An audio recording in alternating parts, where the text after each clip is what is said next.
Welcome to this webinar from INA. We will speak about the 2G and 3G sunset in Sweden and the effects on the access to 112. We can go to the next slide.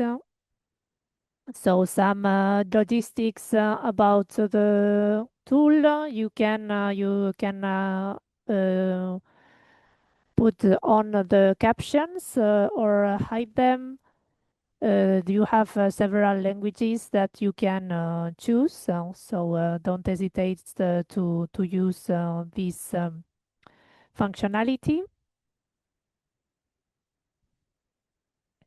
This webinar is being recorded, and we will listen to the presentation from Tim and Jesper, and then we will have some time for Q&A. If you have some questions, please use the Q&A button at the bottom of your screen and submit your questions through the chat box that opens. And then after the presentation, we will go through the questions. And here we have both presenters. So it's Jesper Simons. He's head of section numbering and addressing at the Swedish Post and Telecom Authority, PTS. And Tim Lagerqvist is advisor also in the number and addressing section in PTS too. So just don't we will not lose more time, and I give the floor to our presenters. Thank you very much. Thank you. Thank you. And then we should try to bring up the first slide. Let's see here. Well, but let us sort it now because we are squeezing in front of one computer here instead of two. So we will hope we will manage. Yeah. Let's see. So tell me if you see something on the screen. No. Yes, it's good. It's up running. Thanks. First of all, a big thank you, Christina, Peter, and Sanna and Ina for inviting us today. Imagine this. You have a mobile phone in your hand and you suddenly find yourself in an emergency situation. You can call anyone in the world. You can call your friends, your family, your colleagues, but you can't make the most important call of them all, the 112, to the emergency, the emergency number that connects you to the PSAP. This is a false sense of security, and it's extremely dangerous. And that's what we're going to talk a little bit more of here today. As Christina mentioned, my name is Jesper Simons. I'm head of a section for numbering and addressing here at PTS, or Post and Telecom Authority. This is our section now is the one that leads the supervision within this topic here in Sweden. I also have my colleague here, Tim. You want to introduce yourself? Yeah, of course. Tim Lagerqvist, as mentioned before, working in the same section and also with the group that is actually supervising this area at the moment. Also active in the NN3 group that held this presentation of a version of this one last week. So if any of you were there last week, then you might recognize some of the information here. All right. Yeah, let's go to the first slide. Introduction, or actually I would like to start with a small disclaimer here. Even if this presentation are more regarding some problems, it's good to have in mind that overall the 2G, 3G sunset has gone very well here in Sweden though, so far. Important also is that we have an ongoing supervision now, so which means that we don't have all the answers to you. So let's go into some background. It's always notice something about Sweden then. We have in Sweden a little background. We have approximately 10.5 million people living here. There are 4 main large MVNOs, network operators here in Sweden. We have 14.9 million subscribers in 2025, and we have one PSAP, the SOS Alarm. I think they are a member of it as well. and then the emergency number in Sweden is 112. Let's go to the next slide. Regarding the background regarding this 2G 3G sunset, if you go back to 2018, the operators here in Sweden actually started to talk about phasing out or shifting the technology. So this is not a new issue, so to say. We started in 2021 to have early public open webinars focused on the 2G 3G sunset. In 2022, we also got a government assignment in this topic.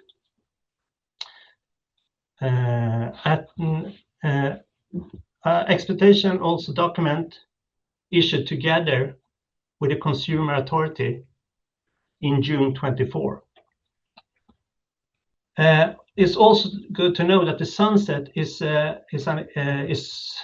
invented or driven by the operators, not mandated by us at the PTS. And good also to know that we have technical neutral licenses here in Sweden. The operators can choose the technology they want to use by themselves. And further to the sunset.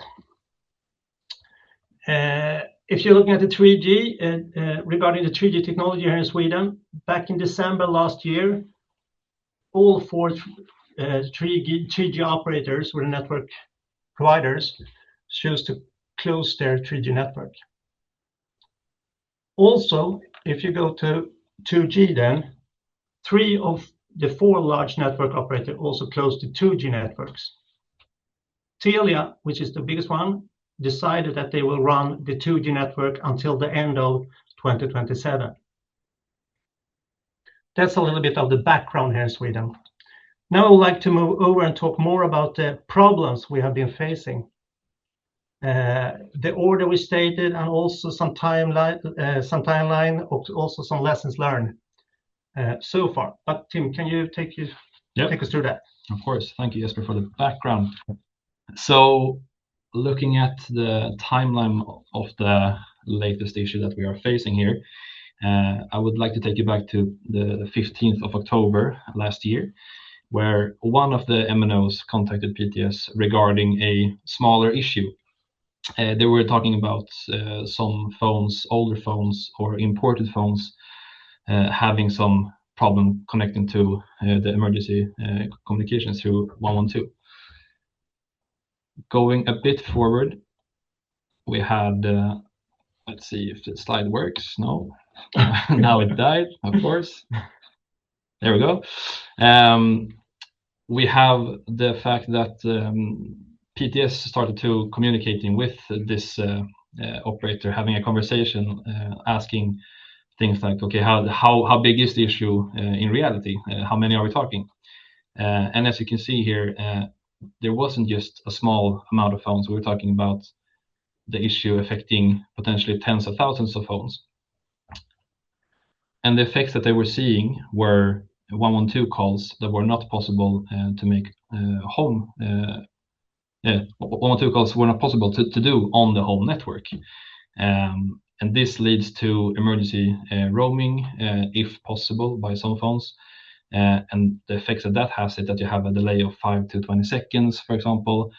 We have the potential issue of callback functionality problems and the risk of positioning issues as well. These problems were only seen on the 112 calls, not really affecting regular voice over LTE calls. So this, in our minds, creates a false sense of security. So what we did then was that PTS started a supervision back in 14th of November last year to assess the situation and to ask a bit more on the problem, to understand the issues we were facing here. And then almost 2 weeks after, PTS issues an immediate order to the MNOs. And what this meant was the following steps here.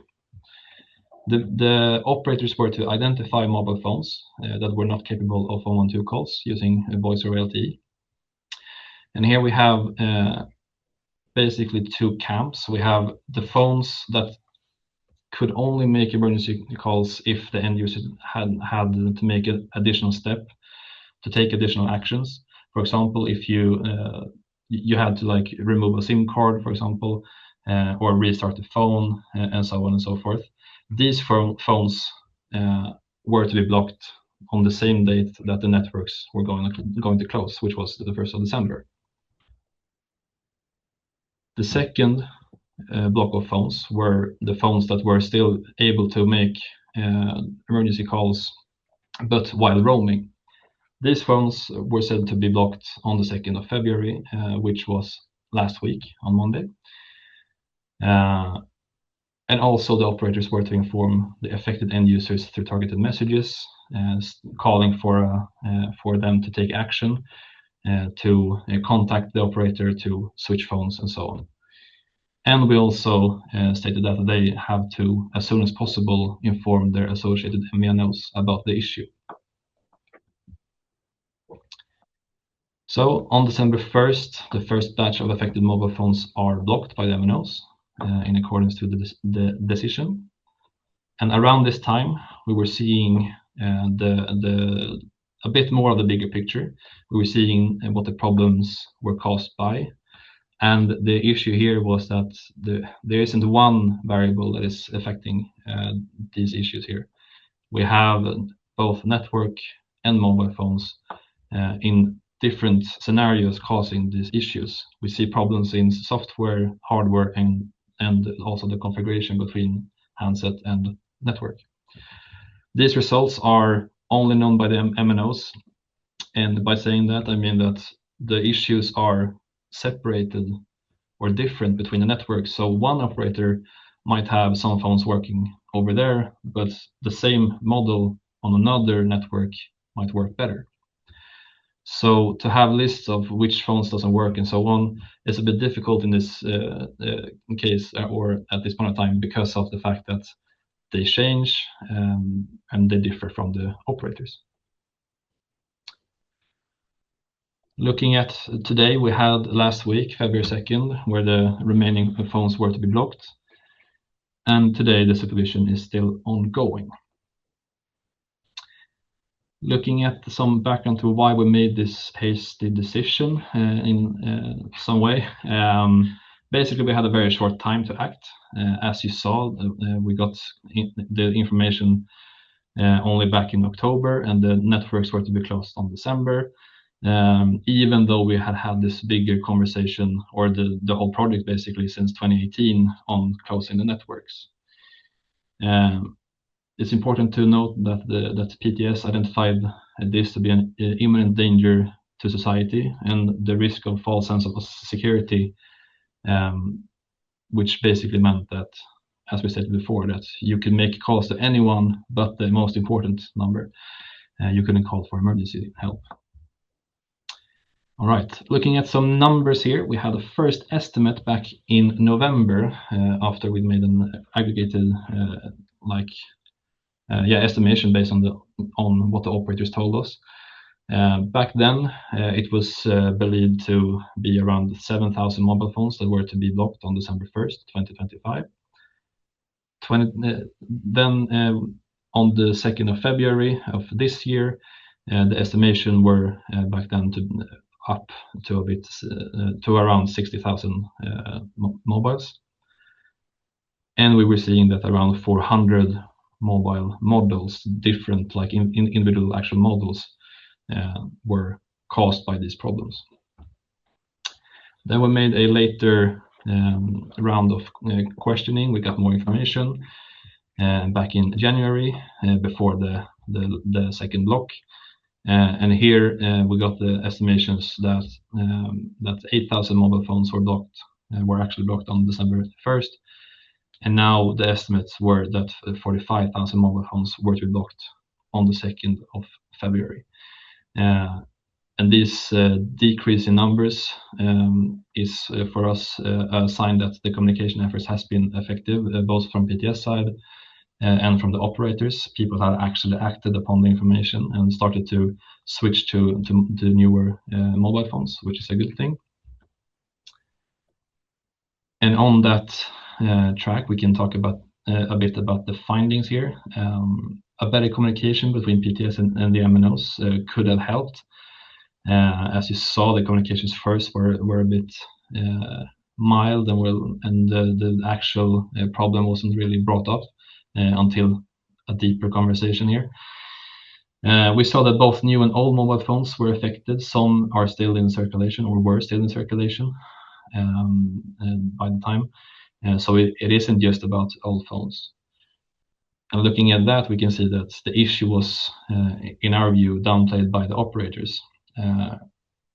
As I said, we have had talks since 2018 about these sunsets of the networks, and not until this year or last year we were notified that we actually might have a problem on the Swedish networks. But it's fine, probably it's just older phones, imported phones. And then we get to understand that, oh, actually it's not a insignificant amount, it's quite a lot that is affected. Some good things is that some mobile phones have been remedied through software updates, which we can see, for an example, that the Swedish manufacturer Doro has actually published some software updates for some of their models that actually fixes the issues. And yeah, if you are wanted to dig a bit more about this and see what we have done, you can after this, when you take part of the presentation, go into the link that is here that takes you to our website talking about everything so far. Another thing that is a bit unusual for PTS as an authority is that we have quite a lot of media attention. I would say at the around the December date were the most hectic for us. We had both invites to participate in communication, and we also invited the public to at a press conference setting take part of the whole thing. And we see this as a great tool because people really understood the importance of the issue, what they had to do, and so on and so forth, which has been a great learning exercise for, I think, the whole authority. And on that note, I'm actually gonna thank you for the presentation. We're gonna go to questions right now. So yeah, please take it away. Thank you, team. Thank you, Jesper. We have more than 100 people today at the webinar. Some of them have written their questions in the Q&A. I think there are other questions in the chat. So let's go through them. I will read them. So the first one is even though Telia's 2G sunset will now not be until end of 2027, it is now the only remaining 2G network.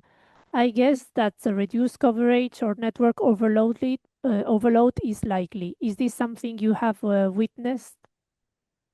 No, we haven't seen any problems with it, actually.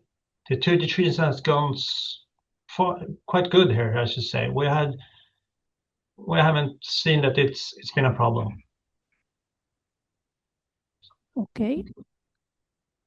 Thank you. Let's go to the... We can also say that during our supervision here, we also had a lot of questions to Telia as well, on how they are, what they're doing in their network and so on. And they are following what's happening now for the other three players and what they're doing, and also setting up plans for their sunset.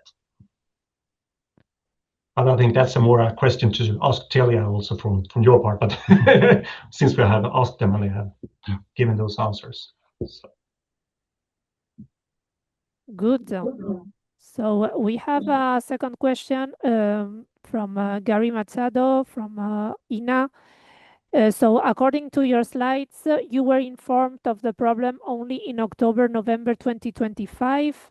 Had you heard about it before? I'm asking this question since INA and others raised the matter since 2022 to a number of internal organizations, including BEREC and others. That's correct. Actually, INA wrote it in a report at 22. I think a lot of people read that, but didn't put any, so much interest into it, as I should say that we should have maybe. We didn't do it. The operators didn't do it. I haven't heard anyone else talking about it more after that.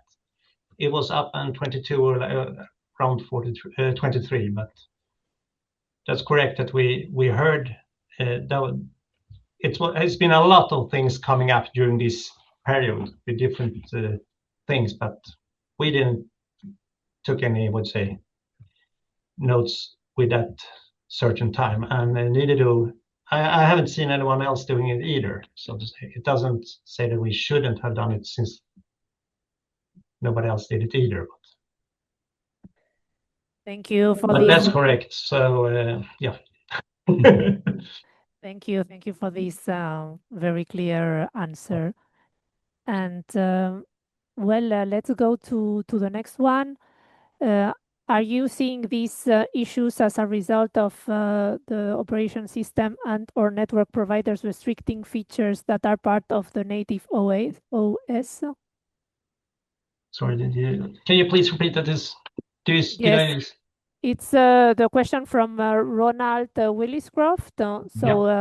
If you see these issues as a result of a combination of the operative system of the handset and the network or the network providers restricting features that they are part of the native operative system.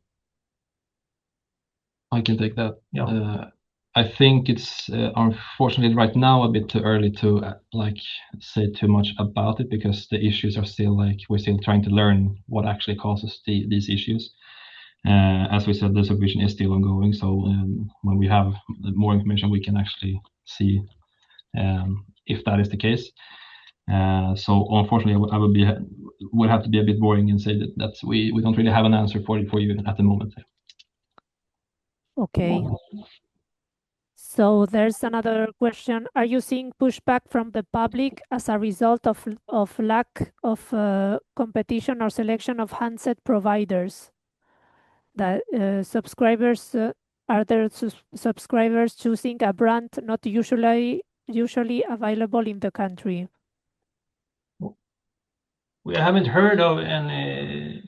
I mean, yeah, it's been a bit of a mixed bag, I would say. As of course, some people are quite frustrated by the hastiness of it all, that it just happened so close to each other. Regarding the actual manufacturers, we haven't seen an indication that one particular manufacturer is affected by their whole, let's say, model fleet, if you can say that. So regarding the choice and what they can choose to import and so on, we haven't seen anything regarding that so far. So I'm not sure if that's an actual issue, but it could be interesting to follow up on potentially. Yeah. Okay, thank you. There are several questions about eCall. There's did you also encounter similar issues for automotive customers managed by the MNOs? So issues with NG eCall versus the current eCall? I should say that the equal issue is another topic, so to say. We are now looking into 4G and actually 5G telephones here that is working on the 4G and the 5G network and is up running on those.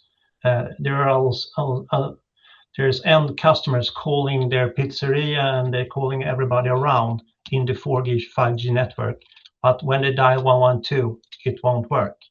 That's the question here.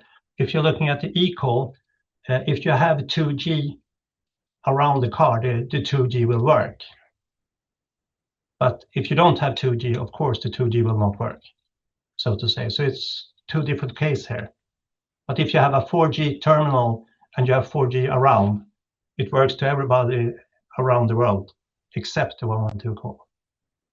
That's a difference, I should say, between those questions.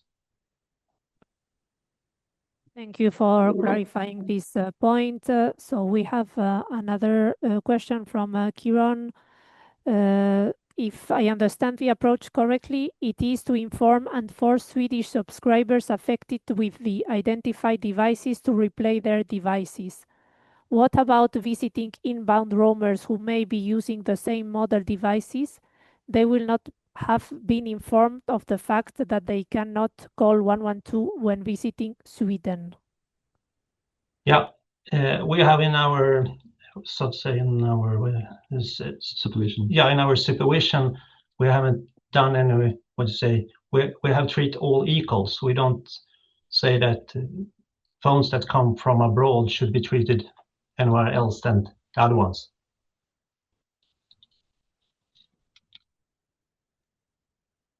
There's no exceptions for those.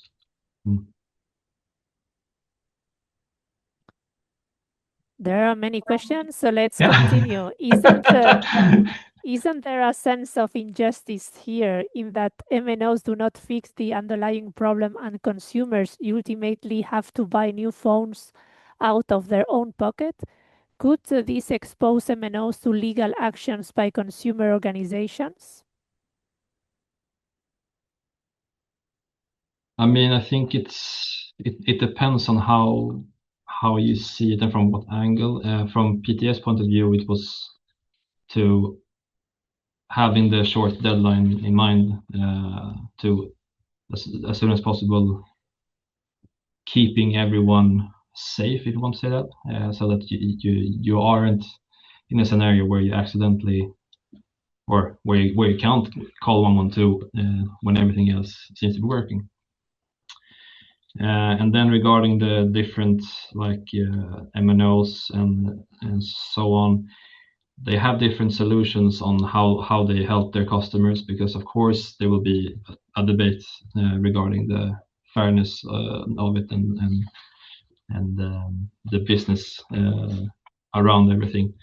But from PTO's point of view, at this moment, it was all about securing the fact that you can always call 112. I can also fill in there that our order that we stated was directed to the network operator. It was not directed to the end user, and that's also you have to have that in mind. Further, also the consumer authority here in Sweden also have discussions with the mobile operators, of course, in this issue. I don't know if that was also good. Yeah. I hope that. Yes, well, it's a tricky question for sure. Yeah, for sure. So another one, how were operators able to identify devices and firmware versions that are not compatible with 112 voice over LTE? We have actually not stated how they should do it, just that they should do it. So we have just told them what the effect should be, and it's up to the operator to get there. So if the operator wants to call everybody and tell them whatever and so on, it's up to the operator. We are also, I think as you mentioned in the presentation also, we also went out to the end users and told them not to try to call the 112, because that should also end up in a bad situation where the all Swedish people started to dial 112. And regarding how they were, or how each one of the operators are actually getting the information and figuring out what handsets are actually not working, they differ a bit between each other, and because of the fact that they are part of the supervision, that information is so far not really open to the public at the moment, because of the fact that they are doing it on slightly different ways. Yeah. Thank you. So there's a question from Bob Smith. It is not clear from the presentation whether the problem with phones that cannot call 112 via 4G is caused by the sunset, or did these phones not call 112 via 4G always, and you conclude that the MNO did overlook these phones when planning their sunsets? We are not, would you say, we haven't reached the goal for the supervision yet, so we can't answer all the questions regarding that, how they have fulfilled and what they have done and what they have not have done to start with. But I don't know if you want to fill in something there also. But no, I think that I actually don't have any good things to answer at the moment. Yeah, no. But during this was when we started in November, we heard that it was just a few phones that had a small problem, and later on when we have asked questions to the operators and initiated this supervision, we have find out more and more of what actually is the problem and so on. As you also stated on we showed in one of the slides earlier here, it's depending on like 6 different types of issues here. It's the network, it's the phone, it's what type of software, what type of hardware, and so on. So it's several combinations here that affect this. Yeah, I think what you can say though is that because of the sunset, the issue was brought up because some of the phones that were taken for an example have a CS fallback when they're calling the emergency communications, and because of the fact that 112 is or the 2G network are closed by some of the operators, that's where they first saw the issues where this might be a problem regarding 4G communications. Yeah. Thank you. We still have time for a few more questions.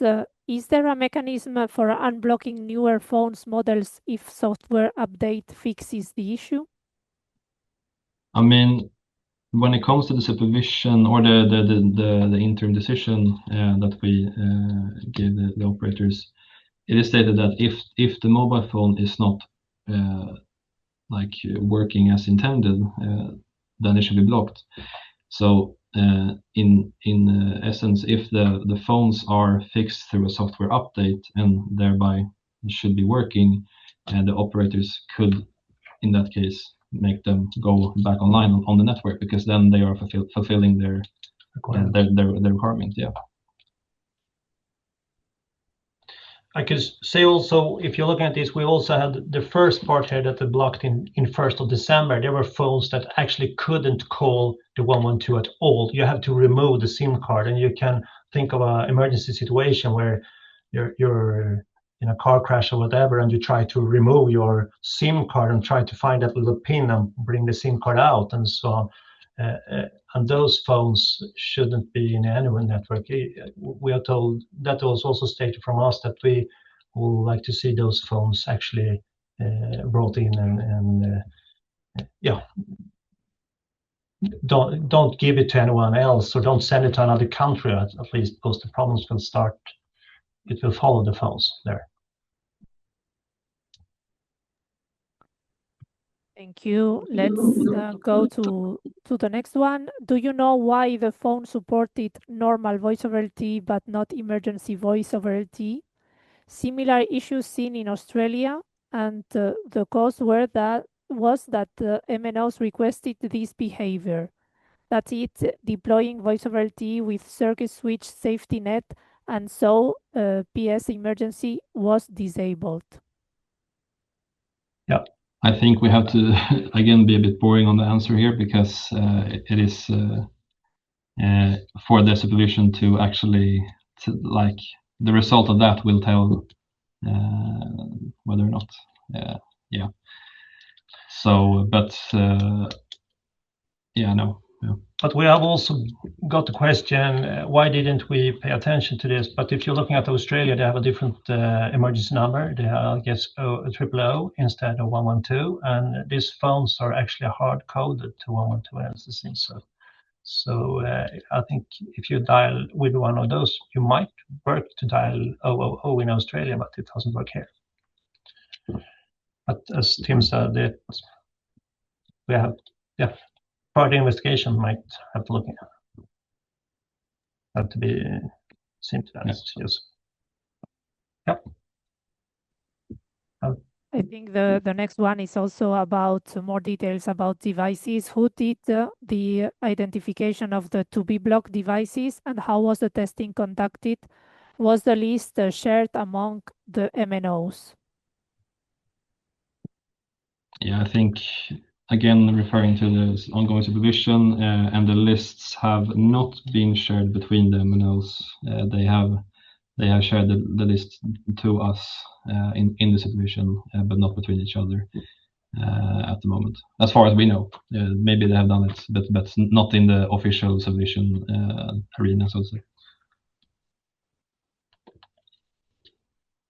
We have a question about M2M and IoT devices. What strategies have you adopted as regards of the use of legacy M2M and IoT devices? For example, devices used in lifts. Okay, they're not included in this one. If you have, for example, a normal, we are talking about telephones here and hand carried telephones, so to say. Not Coca-Cola machines and alarm systems for houses and so on. Yeah, so again, this whole scenario and the supervision is for 4G devices or mobile phones actually calling 112.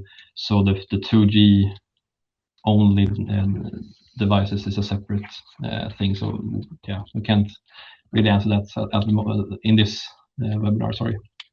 But regarding, I can answer regarding regular elevator, what to say, phones and machine to machine applications, so on. They've been brought up a long since 2018, I should say, to prepare for the technical shift. Okay, so let's move on. What's the incentive to solve the problem for MNOs next time if eventually the solution is that people are told to buy new phones? Are you planning a regulatory response so that this doesn't happen in the future anymore? That's a speculative question to answer, because if we had of course we have done things differently. Yeah, several things different probably. So we might have paid more attention to the INA report, of course. I can tell probably a lot of other people have done that also, but of course you cannot done things differently. But of course we learn for the next sunset. I don't know. I hope we will wait a little bit until 4 or 5G sunset will appear.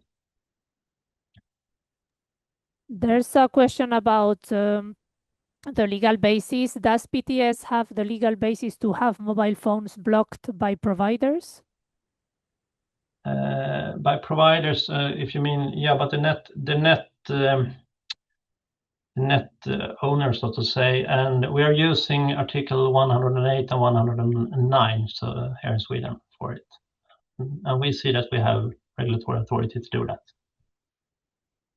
Another thing is there, if you put the question vice versa, is it okay to operate it to sell telephone services without a 112 call?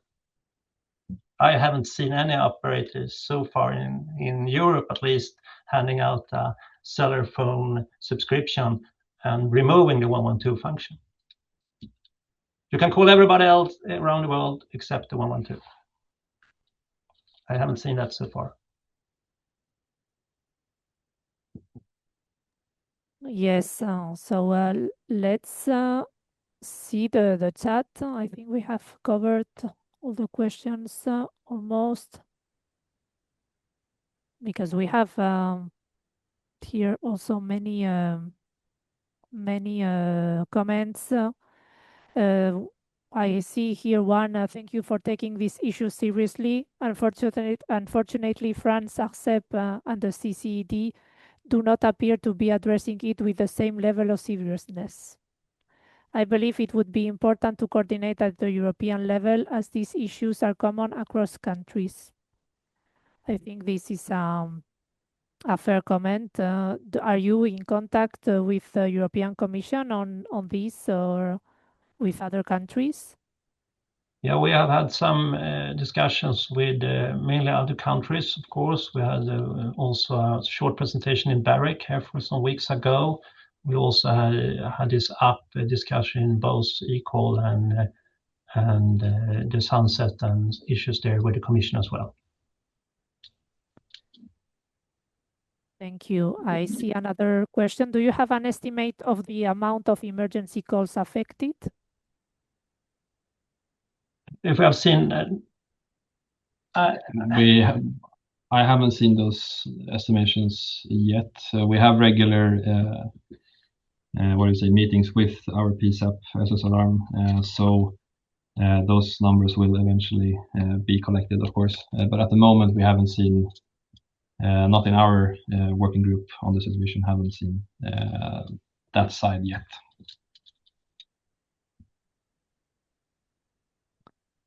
Okay.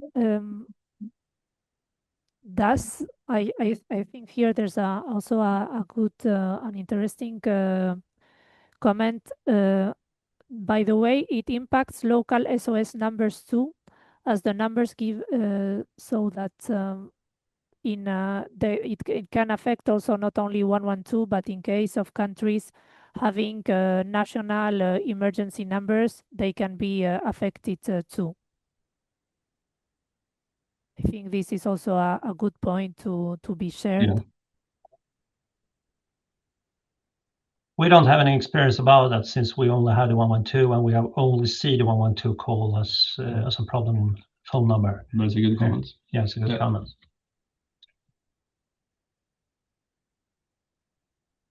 And it might be for the other countries that haven't already shut down their networks, the 2G, 3G networks. It's good to look into before they do it, so they know what could be affected here. I see here another comment. To ensure the safety and reliability of emergency services for all subscribers, it is critical that we encourage carriers to utilize the GSMA Network Setting Exchange, DS32. This standardized database allows OEMs to automatically retrieve the validated network parameters needed to reliably enable voice over LTE emergency calling, eliminating the risk associated with all the problems that we have seen here. Do you know if carriers in Sweden have their setting published in TS32? No, I don't. I'm not sure at the moment. No, I can't really. I know. I'm not sure, so I can't say. Yeah, sorry. Okay. Okay. Were there any legal actions taken following a failed emergency call who would have led, let's say, to a death, for example? If yes, who was held responsible or who would be held responsible? We're really glad to say that we haven't heard of any such a case here in Sweden. That was one of our, I would say, underlying worries, and that was also why we rushed the decision here. We took the decision on 1st of December, so everybody should get the information, also get blocked. So we got those phones out from the market, so to say, that they were able to call anybody around the world except the 112. So I think we have been so much in media here in Sweden and talked so much about it. So, and the operators have been sending out a lot of information to those phones that actually are affected here. So I think that has probably helped. So we haven't heard of any situation that has gone bad or wrong in a wrong way here.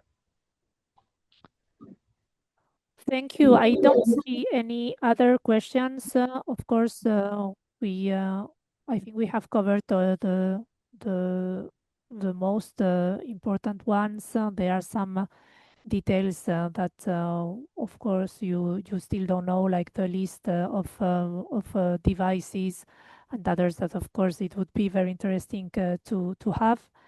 I really want to thank you, Team Jesper, for sharing this presentation with us today. I will also invite you again to come to the INA conference. I think it would be a very good follow-up on this topic. And it was really and we are going to, for sure, to have more talks on the next steps, because it's a very important issue that will affect all the countries. So thank you very much to both of you. Sorry again for the beginning that it has been a little bit stressful for all, especially, of course, for you that you had to present and we didn't, the technical issues were there. So thank you very much also to the participants and the active questions that you have made. Yeah, thank you. Thank you. Bye. Thank you. Bye. Bye-bye. Bye. The patience, of course, first of all, to Tim and Jesper. We had some issues today.